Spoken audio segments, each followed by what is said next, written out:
understand, so CPE means counter violence extremism? Yes. Okay, and then what I heard was about white supremacy. So are they doing any programming in any sense with these groups? Yeah, so the premise of the question suggests that one could actually do that kind of thing, or that there is a track that one could identify where a person is going to become violent, and that they call it an off-ramp, that we step into that situation and provide them with an off-ramp. So I'd answer the question in two ways real quickly. The first is, even though under the Obama administration they said this program does not target the American Muslim community, that it's broader, the programming was exclusively around the American Muslim community. Secretary Johnson toured multiple states where he made a point of going to a local mosque to talk about this issue, as opposed to, and in fact it's quite funny, it's not funny, but I'll just share, when we'd challenge them, when we would challenge them on this point and say, you know, where are the engagements on these communities that you suggest that you're doing, and their answer would be, well, you know, the Klan doesn't want to meet with us. So it's like, okay, yeah, that's the logic. But the second point I would make is that, actually, I'll just leave it at that. Sir? Yeah, so I have a question. I mean, And please stand up and speak out. with the election of the new administration, there's been a concurrent spike in violence against not only the Muslim communities, but the Jewish communities, and there's talk about legislation to arrest protesters for standing in the streets and charge them with crime. Has there been any movement, and it seems like we're always playing defense. Every day there's a new offense, a new attack. Has there been any movement to file suit against the Trump administration for terrorist acts based on religion, ethnicity, these kinds of things? Because there is, I mean, I feel a real emotional disturbance. And I think most people, losing sleep, not being able to focus on my job, all of these kinds of things. And we're always playing defense, but it's clear that his policies are targeted against minority communities. I mean, we talk about the Jeff Sessions.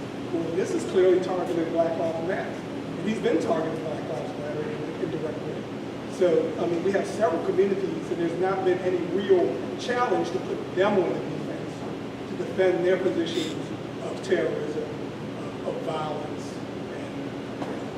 So I'm not sure I would call it that, but what I would say to you is that we began to see the surge in hate crimes during the election, and then it's only continued after.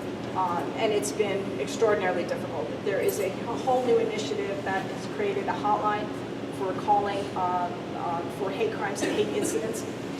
We are very, very closely monitoring the Civil Rights Division, the Criminal Division at the Department of Justice, where we have been our partners for well over decades working on the hate crimes prosecutions. I will tell you that it's very simple to do oversight of that. So there are members of Congress who are watching DOJ closely to make sure that there isn't a dip in these hate crime prosecutions. Because prior to, under the Obama administration, for example, if you may be familiar with the Murfreesboro case in Tennessee, where a mosque literally, our Justice Department had to argue that Islam is a religion.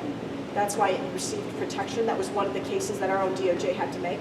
So if we do see a situation where this particular administration's Justice Department isn't going to be as active in protecting the Constitution and therefore our rights, I do think you have congressional members prepared to provide the necessary oversight to make sure that that's the case. But your point about the feeling, I mean, we're seeing that in schools. We're seeing the bullying that's taking place. We're seeing it in housing discrimination. It's extraordinary and it's really unfortunate. And we're doing the best that we can in this situation, but it's very problematic. I guess what I'm saying is there an emotion to actually file a suit against the Trump administration based on those actions, and because I mean it's fine to collect all this data and talk about it, but to actually name him and his administration as culpable. I mean there was also an article in the paper about filing charges for inciting a riot. Yeah. That's the start. That's the start. We have a few other questions. I know that most of it, you're absolutely right, has been on defense. So it's been suits to address the ban and the executive orders that targeted refugees. There was one lawsuit, but I'm afraid I'm not sure that it made the case that it could show what's the legal term that I'm looking for? Standing, Really? that's standing. The standing, whether or not they had standing in that particular case. Are there questions for Janan and Carlitta? You had your hand up first, and then So, for Speak Carlitta, up, please. yeah. for Carlitta, thank you so much. I understand why you stood up for your child. I wouldn't stand up for myself, but don't mess with my child, so I totally understand that. But for Janan, question for you. Once all this started happening on social media and you started to get the attention, what was the reaction of your friends and your peers at school? So it wasn't as, I feel like the media responded more than my friends did. So they just, they were saying that they're sorry that it happened to me. They weren't really, asking, what's being done, how am I going to fix But you didn't get this? any negative. I didn't, no negative. Online negative, yes, but in person, no negative. Ma'am? I just wanted to, as a basketball fan, I just wanted to say, I'm also sorry you did not get to play in your championship game because you worked all season, and that's also, part of what happened because of this terrible rule. But I wanted to say that my understanding is Montgomery County did not have the rule. Prince George's County had the rule, and that's where the championship game was. Because of all the activism, the whole state of Maryland now has a rule that says you can wear whatever head covering you want. But there is still a national athletic officials group that has not adopted a good rule. So I encourage everybody to continue to put pressure so that nationally we get this restrictions removed. Thank you. But my understanding was that the National Federation of High School Athletics Association is a ruling governing of all states.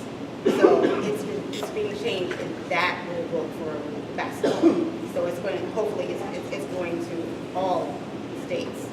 I had a different understanding. Oh, okay. I had the understanding that the Maryland Association That's my, had changed it, but not the national. Yeah, Not yet. it was sent to the national. yes, sir.